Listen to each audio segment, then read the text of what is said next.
ખેડૂતોની વધી ચિંતા, હજુ 3 દિવસ વરસશે વરસાદ, હવામાન વિભાગે કરી આગાહી। ગુજરાતમાં છેલ્લા 2 અઠવાડિયાથી કમોસમી વરસાદ જોવા મળી રહ્યો છે, જેના કારણે ખેડૂતોને લાખોનું નુકસાન થઈ ચૂક્યું છે।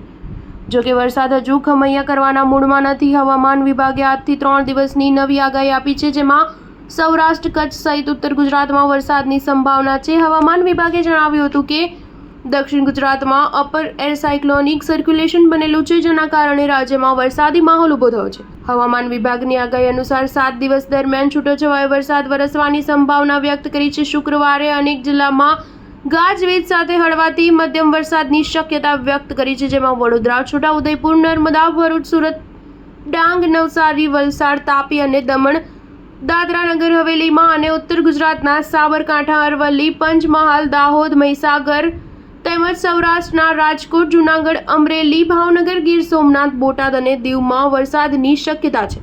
નોંધનીય છે કે એક બાજુ જ્યાં વરસાદની આગાહી કરવામાં આવી છે, ત્યાં ગુજરાતના અનેક જિલ્લામાં તાપમાન 40 પાર જવાની પણ સંભાવના વ્યક્ત કરવામાં આવી છે, જેથી ગુજરાતમાં બેવડી ઋતુનો અનુભવ થશે। હવામાનની આગાહી અનુસાર રાજકોટ, સુરેન્દ્રનગર અને અમદાવાદમાં તાપમાન 40 પાર જઈ શકે છે। સ્ટાર ન્યૂઝ 7 હંમેશા સચ્ચાઈની સાથે।